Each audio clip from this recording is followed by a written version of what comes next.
नमस्कार। आकाशवाणी से प्रस्तुत है समाचार संध्या।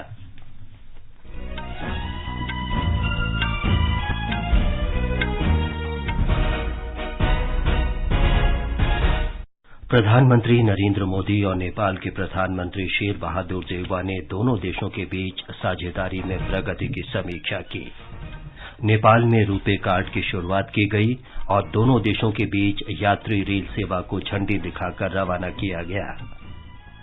भारत और ऑस्ट्रेलिया ने द्विपक्षीय संबंधों को बढ़ावा देने के लिए आर्थिक सहयोग और व्यापार समझौते किए।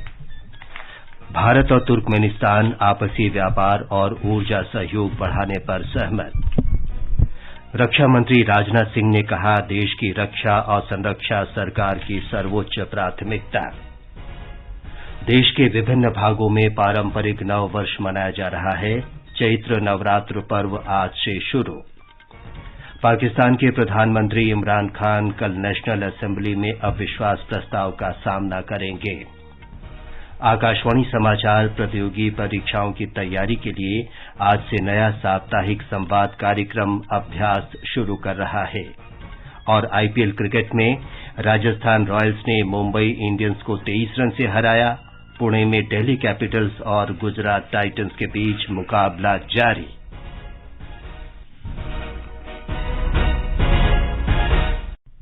समाचार संध्या में मुनीश शर्मा के साथ मैं विमलेंदु पांडे। भारत और नेपाल के बीच 4 समझौता ज्ञापनों पर हस्ताक्षर किए गए हैं। प्रधानमंत्री नरेंद्र मोदी और नेपाल के प्रधानमंत्री शेर बहादुर देउवा ने आज नई दिल्ली में प्रतिनिधिमंडल स्तर की वार्ता की। बैठक में दोनों नेताओं ने आपसी साझेदारी की प्रगति की समीक्षा की। दोनों देशों के बीच सहयोग विस्तार के बारे में विचार विमर्श किया गया। इस अवसर पर श्री मोदी और श्री देउवा ने कई परियोजनाओं का संयुक्त रूप से उद्घाटन किया। उन्होंने बिहार के जयनगर और नेपाल के कुर्था के बीच यात्री रेलगाड़ी को झंडी दिखाकर रवाना किया।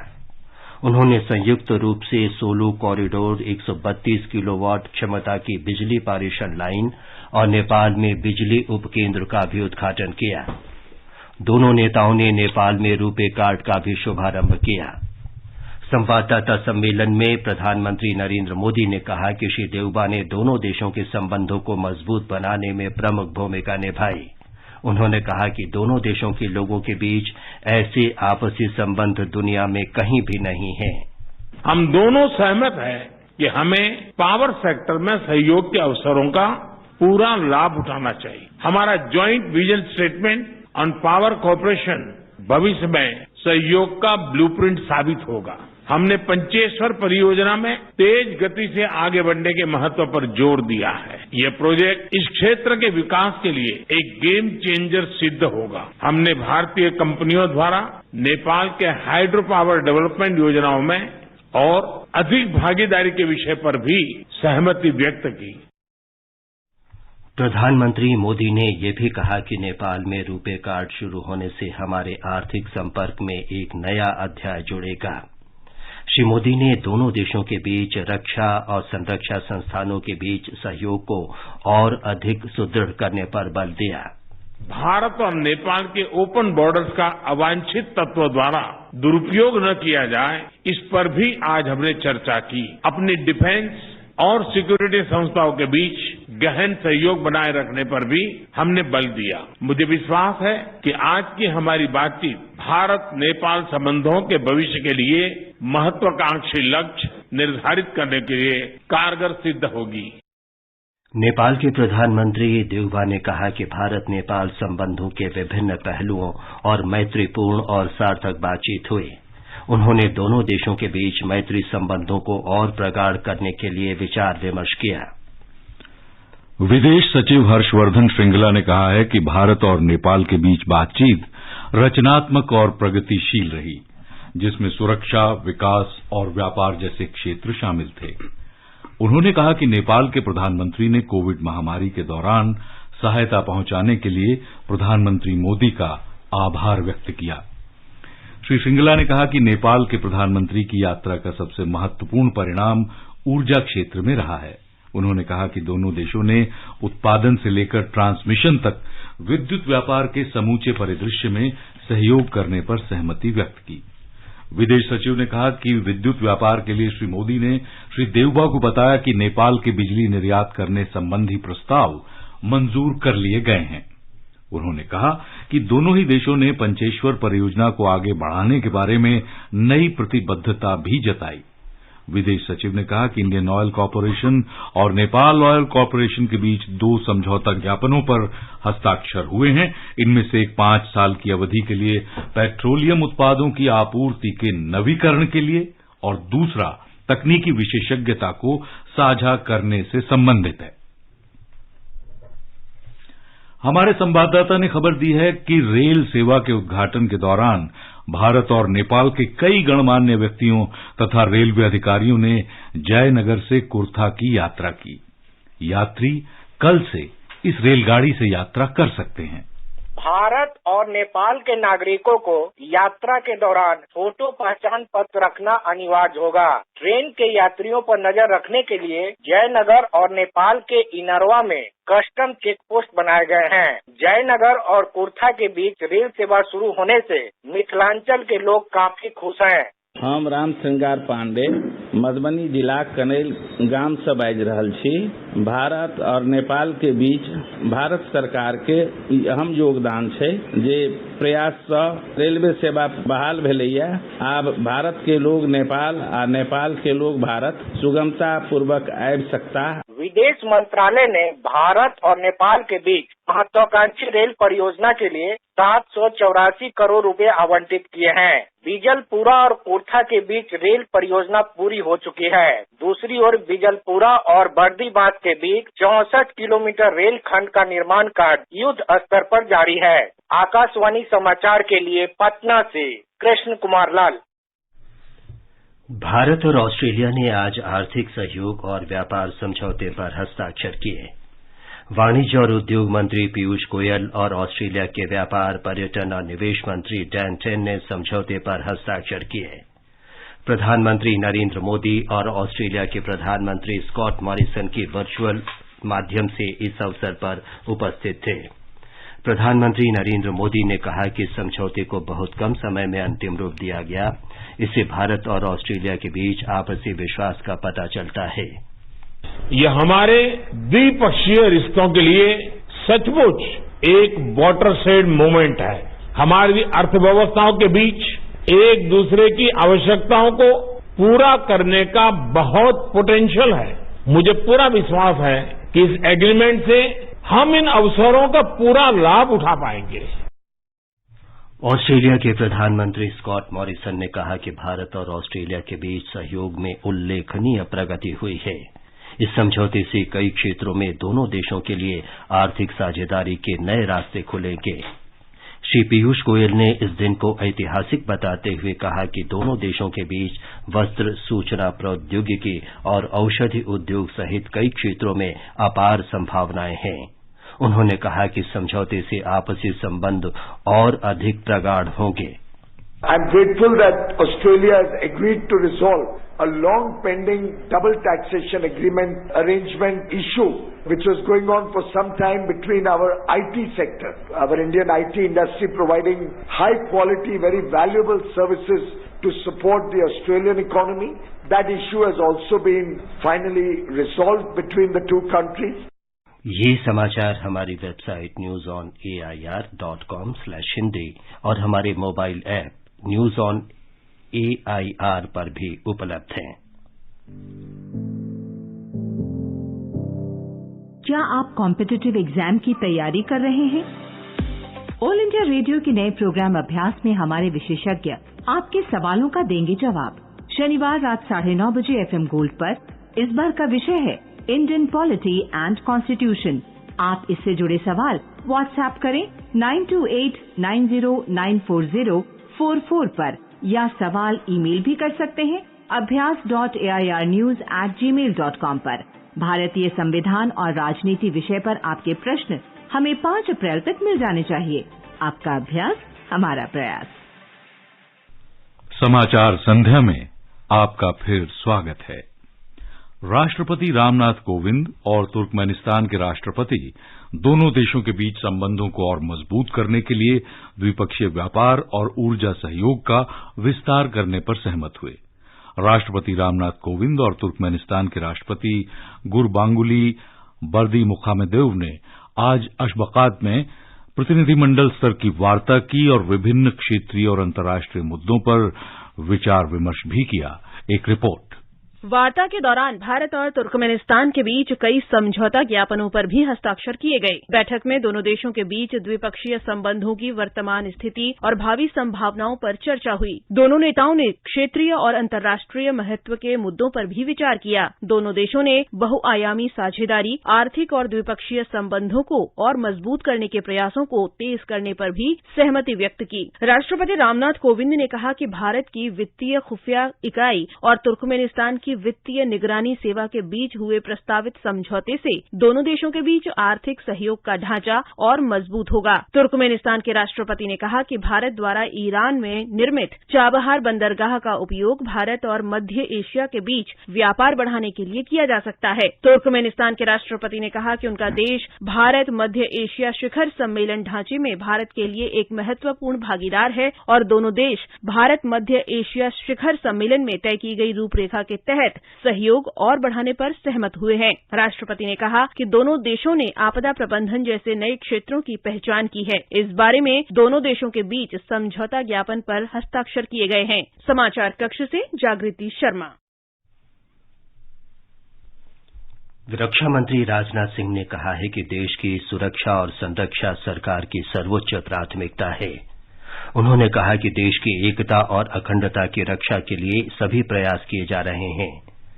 रक्षा मंत्री आज भारतीय वायुसेना केंद्र हाकिमपेट द्वारा राष्ट्र के लिए चेतक हेलीकॉप्टर की सेवा के हीरक जयंती समारोह के उपलक्ष्य में आयोजित एक सम्मेलन को संबोधित कर रहे थे। रक्षा मंत्री ने कहा कि ये उन लोगों के लिए एक उचित श्रद्धांजलि है जिन्होंने कड़ी मेहनत और समर्पण के साथ देश की सेवा की है। उन्होंने कहा, जब भी कोई देश रक्षा और संरक्षा के लिए युद्ध लड़ता है तो न केवल सशस्त्र बल बल्कि पूरा देश उस युद्ध को लड़ता है। श्री सिंह ने कहा कि चेतक हेलीकॉप्टर और अन्य प्लेटफॉर्म विकसित करने वाले हिंदुस्तान एरोनॉटिक्स लिमिटेड के वैज्ञानिक, इंजीनियर और तकनीशियन भी समान रूप से महत्वपूर्ण भूमिका निभाते हैं। महाराणा प्रताप के घोड़े चेतक को याद करते हुए रक्षा मंत्री ने चेतक हेलीकॉप्टर को न केवल एक मशीन बल्कि एक जीवंत और समर्पित इकाई बताया जो पिछले 6 दशकों से लगातार राष्ट्र की सेवा में लगी हुई है।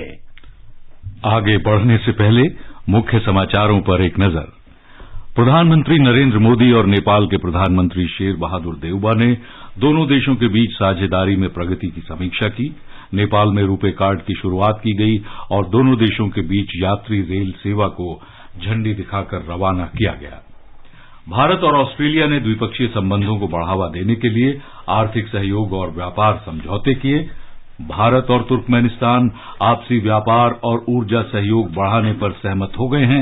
रक्षा मंत्री राजनाथ सिंह ने कहा है, देश की रक्षा और संरक्षा सरकार की सर्वोच्च प्राथमिकता है। देश के विभिन्न भागों में पारंपरिक नव वर्ष मनाया जा रहा है। चैत्र नवरात्र पर्व आज से शुरू।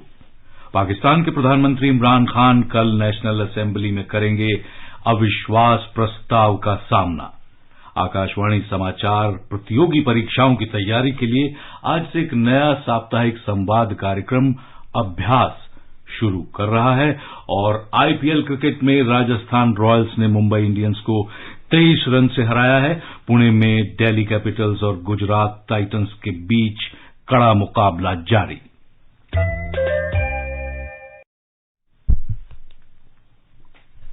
पाकिस्तान में प्रधानमंत्री इमरान खान कल नेशनल असेंबली में अविश्वास प्रस्ताव का सामना करेंगे।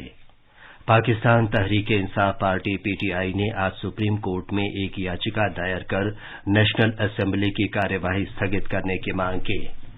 देश के एक प्रमुख दैनिक के अनुसार याचिका में कहा गया है कि संसद सदस्य पाकिस्तान की राजसत्ता और अखंडता के खिलाफ काम करने वाले देशों के उकसावे पर काम कर रहे हैं। याचिका के अनुसार उन्होंने विधिवत रूप से चुनी गई संघीय सरकार को हटाने के लिए पाकिस्तान की नेशनल असेंबली में अविश्वास प्रस्ताव के रूप में षड्यंत्र किया है।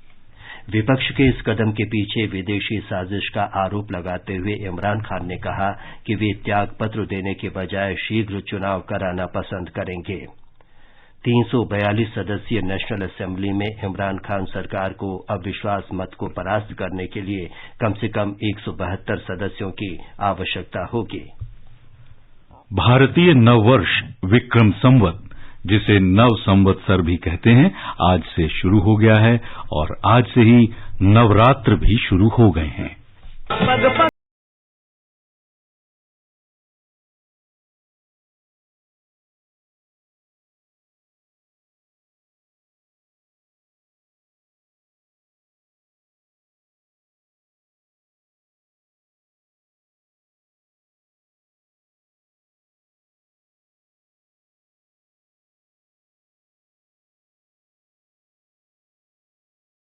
जाता है।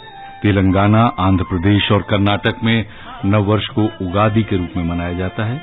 अन्य राज्यों में इसे नवरे, चेती चंद, चित्रय तिरुविजा, सजीबू चिरोबा कहा जाता है। महाराष्ट्र में नववर्ष को गुड़ी पाड़वा के रूप में मनाया जाता है।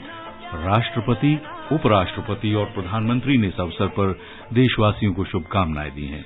राष्ट्रपति रामनाथ कोविंद ने कहा कि ये त्योहार हमारी सांस्कृतिक और सामाजिक एकता के बंधन को और मजबूत करते हैं।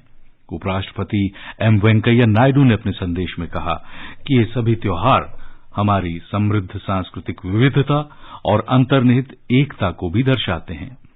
प्रधानमंत्री नरेंद्र मोदी ने कहा है कि शक्ति की उपासना का ये पर्व नवरात्र प्रत्येक व्यक्ति के जीवन में एक नई ऊर्जा का संचार करेगा। रमजान का पवित्र महीना कल से शुरू हो जाएगा। देश के कई हिस्सों में आज चांद दिखाई दिया। रमजान इस्लामी कैलेंडर का 9वां महीना है और महीने के अंत में ईद उल फित्र मनाया जाएगा। आकाशवाणी आज से प्रतियोगी परीक्षाओं के लिए एक नया साप्ताहिक संवाद कार्यक्रम अभ्यास शुरू कर रहा है। इसका उद्देश्य प्रतियोगी परीक्षाओं की तैयारी कर रहे छात्रों और रोजगार तलाश रहे लोगों की मदद करना है। कार्यक्रम हिंदी में होगा और हर शनिवार को रात 9:30 से 10 बजे के बीच प्रसारित किया जाएगा। अभ्यास की पहली कड़ी आधुनिक इतिहास पर तैयार की गई है। इसका प्रसारण आज रात FM गोल्ड 100.1 मीटर पर किया जाएगा।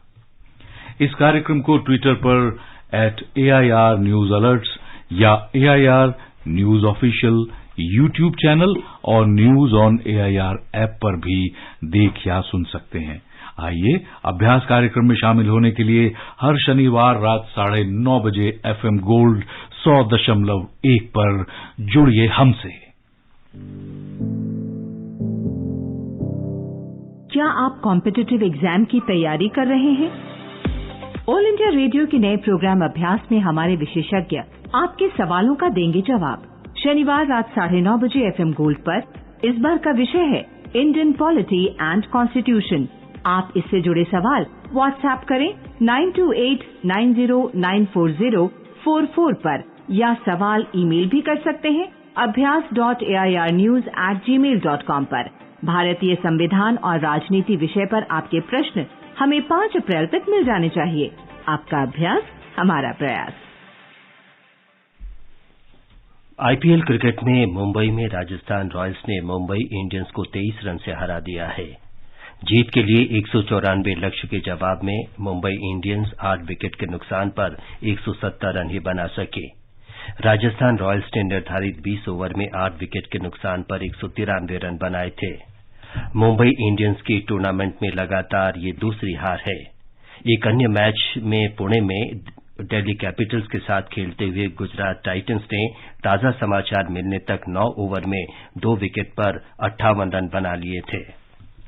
न्यूजीलैंड में ICC महिला क्रिकेट विश्व कप के फाइनल में कल मौजूदा चैंपियन इंग्लैंड का मुकाबला होगा 6 बार की चैंपियन ऑस्ट्रेलिया से। ये मैच सवेरे 6:30 से खेला जाएगा। ये समाचार आकाशवाणी से प्रसारित किए जा रहे हैं। ताजा समाचार जानने के लिए आप हमारे Twitter handle @AIR News Hindi को फॉलो कर सकते हैं।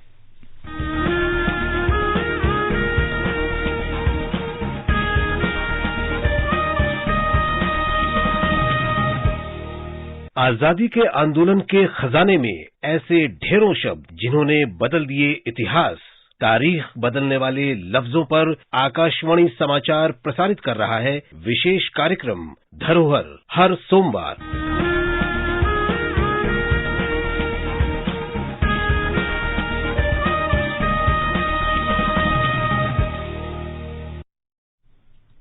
अब प्रस्तुत है संसद में इस सप्ताह हुई कार्यवाही की समीक्षा। लेखक हैं पीटीआई भाषा के अविनाश। संसद ने इस सप्ताह बजट संबंधी प्रक्रिया को पूरा कर लिया, वहीं कई अहम विधेयकों को भी मंजूरी दी गई। इसके अलावा दोनों सदनों में शून्यकाल में विभिन्न दलों के सदस्यों ने लोक महत्व के कई महत्वपूर्ण विषय उठाए। सप्ताह के पहले दिन यानी सोमवार को लोकसभा ने त्रिपुरा राज्य से संबंधित संविधान अनुसूचित जनजाति आदेश संशोधन विधेयक 2022 को ध्वनिमत से पारित कर दिया। जनजातीय कार्य मंत्री अर्जुन मुंडा ने विधेयक पर सदन में हुई चर्चा का जवाब देते हुए कहा कि मोदी सरकार का मानना है कि जनजाति और जनजातीय क्षेत्रों के विकास के बिना देश के समग्र विकास का सपना पूरा नहीं हो सकता। ऐसे में मानव विकास सूचकांक के सभी मानकों के आधार पर इनके लिए प्रतिबद्धता के साथ काम किया जा रहा है। इससे पहले विधेयक पर चर्चा में भाग लेते हुए विपक्षी सदस्यों ने केंद्र सरकार से देश में विभिन्न समुदायों को जनजातियों की सूची में शामिल करने से संबंधित अलग अलग विधेयक लाने के बजाय एक समग्र विधेयक लाने की मांग की। सदन में उसी दिन दंड प्रक्रिया पहचान विधेयक 2022 और उत्तर प्रदेश से संबंधित संविधान अनुसूचित जाति और अनुसूचित जनजाति आदेश दूसरा संशोधन विधेयक 2022 पेश किए गए।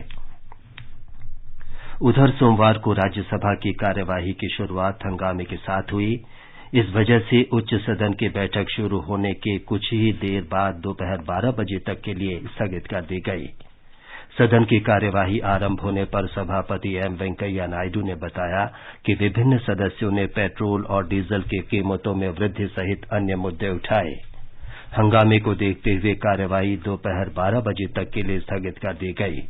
हंगामे के कारण शून्यकाल नहीं हो सका, लेकिन एक बार के स्थगन के बाद सदन की कार्यवाही सुचारू रूप से चली। भोजनावकाश के बाद सदन में विनियोग विधेयक 2022 और वित्त विधेयक 2022 पर एक साथ चर्चा शुरू हुई। लोकसभा इन विधेयकों को पिछले सप्ताह ही पारित कर चुकी है। मंगलवार को लोकसभा में चार्टर्ड अकाउंटेंट लागत और संकर्म लेखापाल और कंपनी सचिव संशोधन विधेयक 2021 पर चर्चा हुई। चर्चा में विपक्षी सदस्यों ने आरोप लगाया कि चार्टर्ड अकाउंटेंट, संकर्म लेखापाल और कंपनी सचिव के अनुशासन तंत्र को सुदृढ़ करने के नाम पर सरकारी हस्तक्षेप बढ़ाने और संस्थानों के स्वतंत्र कामकाज को प्रभावित करने का प्रयास किया जा रहा है। उन्होंने विधेयक पर संसदीय समिति की सिफारिशों को नहीं माने जाने का भी दावा किया। भारतीय जनता पार्टी ने इन आरोपों को खारिज करते हुए कहा कि समय के साथ किसी भी कानून में संशोधन जरूरी होता है और सरकार इन संस्थानों से जुड़ी शिकायतों के निपटारे के लिए एक ठोस तंत्र बनाना चाहती है और इससे संस्थाओं की स्वायत्तता पर कोई फर्क नहीं पड़ेगा। मंगलवार को ही राज्यसभा ने विनियोग विधेयक 2022 और वित्त विधेयक 2022 को चर्चा के बाद लोकसभा को वापस भेज दिया। इसके साथ ही संसद द्वारा बजटीय प्रक्रिया को पूरा कर लिया गया है। विधेयक पर चर्चा का जवाब देते हुए वित्त मंत्री निर्मला सीतारमण ने कहा कि विभिन्न विकसित देशों के विपरीत सरकार ने कोविड महामारी से प्रभावित अर्थव्यवस्था के पुनरुद्धार और संसाधन जुटाने के लिए करों में कोई बढ़ोतरी नहीं की, जबकि दुनिया के 32 देशों ने महामारी के बाद विभिन्न करों की दरों में वृद्धि की है। इससे पहले दोनों विधायकों पर हुई चर्चा में विपक्ष ने महंगाई और अन्य मुद्दों को लेकर सरकार पर निशाना साधा, वहीं सत्ता पक्ष ने सरकार का बचाव किया। कांग्रेस और वामपंथी दलों ने केंद्रीय श्रमिक संगठनों की 2 दिवसीय आम हड़ताल का मुद्दा भी उठाया। बुधवार को लोकसभा ने चार्टर्ड अकाउंटेंट लागत एवं संकर्म लेखापाल और कंपनी सचिव संशोधन विधेयक 2021 और दिल्ली नगर निगम संशोधन विधेयक 2022 को मंजूरी प्रदान कर दी। सदन में चार्टर्ड अकाउंटेंट, लागत एवं संकर्म लेखापाल और कंपनी सचिव संशोधन विधेयक 2021 पर हुई चर्चा का जवाब देते हुए वित्त एवं कॉरपोरेट कार्य मंत्री निर्मला सीतारमण ने कहा कि चार्टर्ड अकाउंटेंट लागत एवं संकर्म लेखाकार और कंपनी सचिव से संबंध रखने वाले संस्थान अलग अलग काम करते हैं और इनके कामकाज में हस्तक्षेप का कोई प्रयास नहीं किया जा रहा है। उन्होंने कहा कि ये संस्थान पहले की ही तरह काम करते रहेंगे। मंत्री के जवाब के बाद सदन ने कुछ विपक्षी सदस्यों के संशोधनों को अस्वीकार करते हुए विधेयक को मंजूरी दे दी। इसके बाद सदन ने दिल्ली के 3 नगर निगमों के एकीकरण के प्रावधान वाले दिल्ली नगर निगम संशोधन विधेयक 2022 को चर्चा के बाद पारित कर दिया। केंद्रीय गृह मंत्री अमित शाह ने विधेयक पर हुई चर्चा का जवाब दिया। उन्होंने कहा कि 10 साल पहले दिल्ली नगर निगम को 3 निगमों में बांटा गया तो इस फैसले के पीछे की मंशा अभी तक स्पष्ट नहीं हुई है। गृह मंत्री ने कहा, तीनों निगमों के 10 साल तक अलग अलग होकर परिचालित होने के बाद ये पता चला है कि तीनों में नीतियों को लेकर एक रूपता नहीं है और इन विसंगतियों की वजह से कर्मियों में भी असंतोष नजर आता है। शाह ने ये आरोप भी लगाया कि दिल्ली सरकार निगमों के साथ सौतेला व्यवहार कर रही है। चर्चा में विपक्ष ने आरोप लगाया कि 1991 में दिल्ली में विधानसभा बनाकर उसे विधायी अधिकार दिए गए, लेकिन केंद्र सरकार दिल्ली को संचालित करने की शक्ति फिर अपने पास वापस ले रही है। वहीं भाजपा के सदस्यों ने दावा किया कि दिल्ली की मौजूदा आम आदमी पार्टी की सरकार ने अदालत के आदेश के बावजूद नगर निगमों को उनका बकाया धन नहीं दिया। उधर बुधवार को राज्यसभा ने संविधान, अनुसूचित जातियां और अनुसूचित जनजातियां आदेश संशोधन विधेयक 2022 को चर्चा के बाद ध्वनि मत से पारित कर दिया। बृहस्पतिवार को लोकसभा की बैठक शुरू होते ही कांग्रेस, तृणमूल कांग्रेस सहित कुछ अन्य विपक्षी दलों के सदस्यों ने पेट्रोल और डीजल सहित ईंधन की कीमतों में वृद्धि का मुद्दा उठाने का प्रयास किया। कांग्रेस सदस्य सोनिया गांधी ने महात्मा गांधी राष्ट्रीय ग्रामीण रोजगार गारंटी योजना मनरेगा से जुड़ा मुद्दा उठाते हुए कहा कि इसके बजट में कटौती की गई है, जिसकी वजह से मजदूरों को काफी दिक्कतों का सामना करना पड़ रहा है और ऐसे में सरकार को पर्याप्त आवंटन सुनिश्चित करना चाहिए। बृहस्पतिवार को राज्यसभा ने अपने 72 सदस्यों को विदाई दी, जो अगले कुछ महीनों में सेवानिवृत्त हो रहे हैं। इन सदस्यों में कांग्रेस के A.K. एंटनी, आनंद शर्मा, अंबिका सोनी, कपिल सिब्बल और भाजपा के सुरेश प्रभु, सुब्रमण्यम स्वामी, बहुजन समाज पार्टी के सतीश चंद्र मिश्रा, शिवसेना के संजय राउत और राष्ट्रवादी कांग्रेस पार्टी के प्रफुल्ल पटेल शामिल हैं। अभी आप संसद में हुई सप्ताह की कार्रवाई की समीक्षा सुन रहे थे।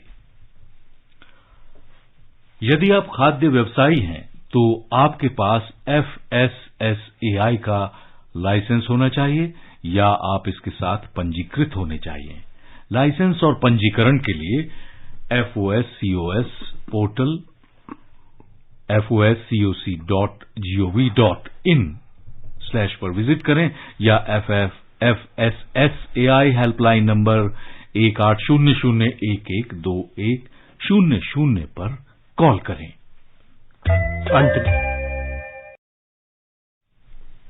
अंत में मुख्य समाचार एक बार फिर। प्रधानमंत्री नरेंद्र मोदी और नेपाल के प्रधानमंत्री शेर बहादुर देउवा ने दोनों देशों के बीच साझेदारी में प्रगति की समीक्षा की। नेपाल में रुपे कार्ड की शुरुआत की गई और दोनों देशों के बीच यात्री रेल सेवा को झंडी दिखाकर रवाना किया। भारत और ऑस्ट्रेलिया ने द्विपक्षीय संबंधों को बढ़ावा देने के लिए आर्थिक सहयोग और व्यापार समझौते किए। भारत और तुर्कमेनिस्तान आपसी व्यापार और ऊर्जा सहयोग बढ़ाने पर सहमत हुए। रक्षा मंत्री राजनाथ सिंह ने कहा, देश की रक्षा और संरक्षा सरकार की सर्वोच्च प्राथमिकता है। देश के विभिन्न भागों में पारंपरिक नव वर्ष मनाया जा रहा है। चैत्र नवरात्र पर्व आज से शुरू। पाकिस्तान के प्रधानमंत्री इमरान खान कल नेशनल असेंबली में अविश्वास प्रस्ताव का सामना करेंगे। आकाशवाणी समाचार प्रतियोगी परीक्षाओं की तैयारी के लिए आज से नया साप्ताहिक संवाद कार्यक्रम अभ्यास शुरू कर रहा है। और IPL क्रिकेट में राजस्थान रॉयल्स ने मुंबई इंडियंस को 23 रन से हराया। इसके साथ ही समाचार संध्या का ये अंक समाप्त हुआ। नमस्कार।